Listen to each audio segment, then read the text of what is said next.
Hope you enjoyed that interview with Brad Anderson. I tend to get on a lot of rants. You don't say. Yeah. Free. Yeah. Free. Brad is one of those guys who, if you ever go to coffee with Brad, you kind of have to really stay focused because so many people come up to him. So many. He's one of those recognizable faces in the Yes. community. And he is so gracious all the time, both with us and with the public, just So much. engaging and keeping up with all the different things they're up to at Arts and Humanities. And one of the things we didn't even scratch the surface on, which is what we're going to scratch the surface on now, which is why we have Alicia here, is 4 days in June. So 4 days in June, Brad reached out to Gus really 6 years ago and said, hey, we're going to celebrate 50 years in 2026. I want you to create something amazing in order to celebrate that.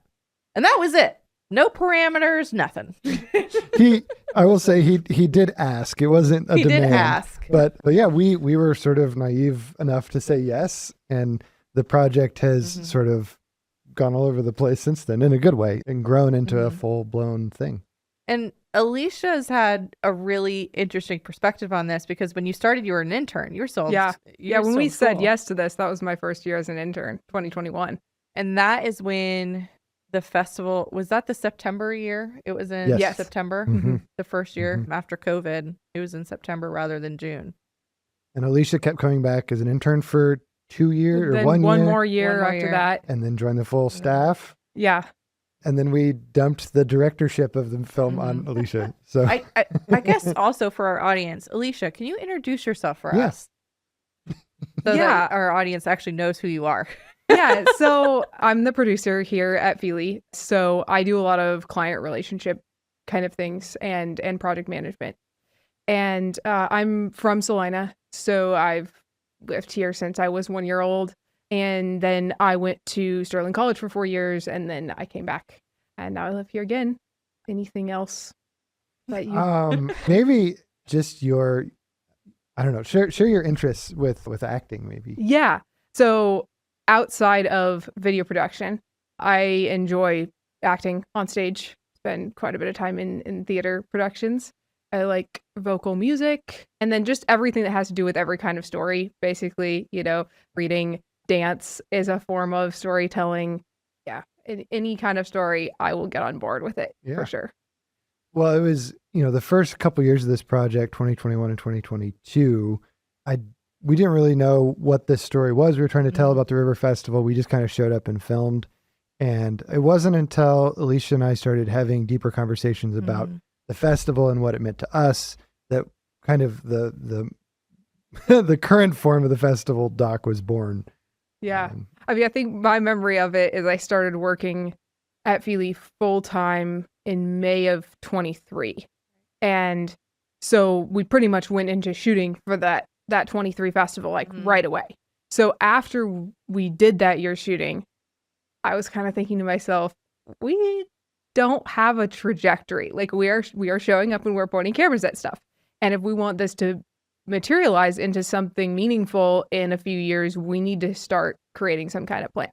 And so I kind of started writing notes and thinking to myself, and then I go to Gus and say, here, what do you think of this? I came up with these ideas. Do you like any of this? Does any of this speak to you? Could we go any of these directions? And I don't think it probably is directly connected now what it has become to any of those ideas.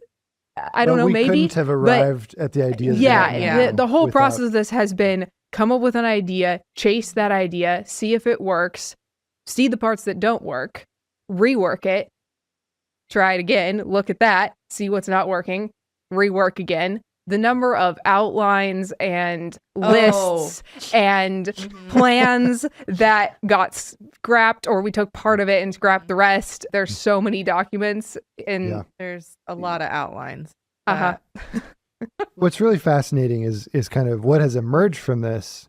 I guess the inherent challenge of making a film about a festival like this is that unless you're taking sort of a reality format where you're following the organizers around and finding something controversial to drive the energy, if you're not going to do that, which we decided we didn't want to do, you have to come up with other things to keep the story energizing and interesting. Yeah. And we believe we've done that. It has been a challenge. So 4 Days in June is the name of the film. And it is called that because we literally will show you 4 days in June and a little bit of what happens before and after those 4 days. Yes. And at its heart is sort of I don't know if it's a hypothesis or just an idea that we share as a creative team, that the festival is more than just a festival. Like, it has a deeper meaning. So Alicia, for you, what is the deeper meaning of the festival, and what is that we're pointing at? I think it took me a long time to put my finger on it, but I think I've spent enough time with it now that I know. And it's that space, people are so much more open. They are just there to experience whatever's going to happen. And they're open to each other. You know, people really see each other as just other humans in that space. And kind of all of those, we kind of profile people really quickly, I think, a lot of the time when we see them. And I feel like that is much less at the festival. I feel like I can just walk up and talk to random strangers there and it's not going to be weird. And I'm not the person who talks to random strangers. But I have, I'm there with the filming or whatever, and I have a moment and there's somebody working the information booth. We just start chatting about stuff. Or there's an artist, I think something that some of their work is interesting, and I start asking them about it. And it just feels so natural and normal to do that in that space.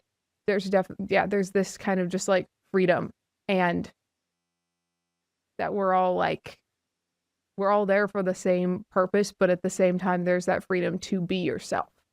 And isn't that the beauty of art? Yeah, totally. That you're expressing yourself and sharing it with everybody else, but you're free to share that. How did you guys pick the voices in the film? I know this is going to come up. So how did you pick your interviewees? What was the process around that? Because the film had a very different direction when we picked a lot of these people. So I guess a potentially controversial choice that we made was not just going to the people who have the most experience with the festival. While they're perfectly qualified to talk about it, we realized that we wanted to try to get a cross section of the community involved. And that was difficult figuring out. We wanted, diversity is a word that gets thrown around, but we really wanted a diverse perspective of what the festival was. You want to talk about how we kind of did that? Yeah. So we sat in the conference room and we made a list of people that we knew loved the festival, who had enough experience that they'd probably be able to talk about it. People that we felt like would be comfortable enough with this whole idea and being on film and being in front of a camera, and especially for a long form interview. I mean, these interviews were 2 hours long. So, so you want people that are going to be okay with that. And then kind of from there, we said, okay, how do we get that diversity? So who do we pick who has these beliefs or ideas, who has this kind of life experience, who has this kind of position in the community, and then try to make sure that we were getting kind of some different things from each of those people. What was really beautiful was how many of their ideas and thoughts surrounding the festival really coalesced around shared ideas. Despite them, they will meet each other actually tomorrow as we're filming this. For the first time, they will be in a room together. So it'll be really interesting to see how they interact, because for us, they've all kind of been interacting on screen for a long time. But yeah, what we have found, thankfully, is that the hypotheses we brought into this project, we are now discovering through Brad, through the organizers, through the original founders of the River Festival, and even through our interviewees. It's a beautiful sort of coalescing of all of these different thoughts. Yeah. On this side of it, I kind of forget how unsure we were. But you really just don't know. You don't know what people are going to say. And you kind of just have to have faith that you'll figure it out and it will work out somehow the way that it's supposed to. Because I tried really hard in those interviews to not lead people to the answers I wanted, but to try to bring up the topics I wanted to talk about and then let them share whatever they wanted to share. And so that definitely means, as a director, you want to be able to control the film, right? Because you want it to turn out well. But with a documentary, you can't. not fully. Part of it is just in other people's hands, and you just have to like let go and trust. We chose a hard path by not allowing ourselves the luxury of a narrator. Yeah. So we do have some titles that are printed on the screen, but you never hear our voice directly as director or whatever, and so that made it more challenging, but it also forced us into more creative solutions, which I think I'm really proud of how it came together. Well, and I guess I think we both felt like we just really wanted the story of the festival to be told by the people who create it. I mean, the festival is people. It's all made of the things that people bring to it individually, and that's what creates this thing. So as opposed to sort of an outside God voice telling us things, you want it to like the story to well up out of the existence of the festival itself. So for those of you out there in our audience listening, I want to talk a little bit about what's happening now. So for a long time, this project was kind of our team in the park 4 days each year, and then the two of us in an editing bay or in the conference room just trying to figure out what we were doing.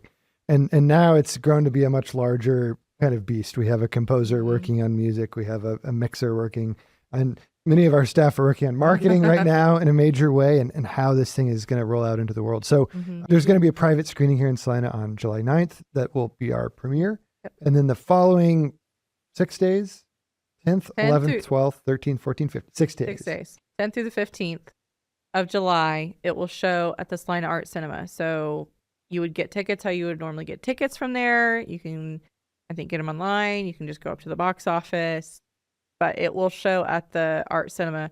But also shout out to the Art Cinema because they have been a wonderful partner. They have been amazing. So part of making a documentary or making a film in general is, what does it look like on the big screen? What does it look like when you actually put this thing in the theater for people to watch? And so we are so unbelievably lucky to have the resource in Salina that we do. Because if we were to do this in any other town, that just would not be possible. We'd have to build our own theater, basically. And two, for them just to being able to, oh yeah, we can schedule you this day, this day, this day. Let us know what you need. Like, insanely helpful. And we should shout out a few other partners. The Stiefel Theater is allowing us to do all sorts of crazy things in their space. We're introducing surround sound into their theater, which we're really excited about. Yep. And obviously Arts and Humanities, both Brad and Hannah and Crystal, and I'm not going to be able to name everybody, but there's so many good people at Arts and Humanities who have been so patient with us throughout the process. So beyond that, we do hope to find a streaming home for 4 Days in June at some point in the future, although that's not a guarantee. We'll be entering it into festivals after our screening week. And also we're practicing something I'm calling a cultural release strategy, where we want to show this film to any organization that maybe they're an arts organization or they're an organization that's focused on building some sort of common ground. We believe this film does a really good job of talking about the importance of common ground and hinting at how it's created and what the benefits that we can kind of distill from these 4 days into the rest of our lives is and are. So with that, if you are one of these organizations and you're listening right now, please reach out to us as soon as possible so we can start those conversations. Get on your books. We will come to you. We will screen it. I have no idea what this looks like yet. This is still very new, but we would like to start having those conversations. So reach out to either info@askakansan.com or info@feelycreative.com, and we will start those conversations. And I think I can wait. When is this episode coming out? June 1st. June 1st. Yes, June 1st. Okay. So we can't share our trailer for this film yet. It will drop this Thursday on our Facebook page, which is 4 Days in June. Yep. And we do have a website, 4 Days in June, both spelled out or the numeral 4. Either way works. And you can find out about all the different things, see a lot of behind the scenes content that's going to be coming out between now and July. Follow us on Facebook for behind the scenes content and updates. We also have a YouTube channel that you can find all the trailers and behind the scenes content on. It'll post as it comes out. So thank you for allowing us the chance to be self-promoting for Not for once. We are self-promoting more than once, but especially in this moment as we're kind of doing something we've never done before. Yeah. And really excited to get this baby of ours out into the world. And if you want to know about Kansas film incentives, check out all of our March Film Month episodes with Ken Spurgeon, Goodrich. Deb Goodrich, Kiki Bush, and Rolf Potts. And we're thrilled to be continuing to work with them to advocate for film in Kansas. So, yeah. Well, that brings us to the end of another episode of Ask a Kansan. Please make sure to like and subscribe. Leave us a review. Make sure to visit our website, askkansan.com.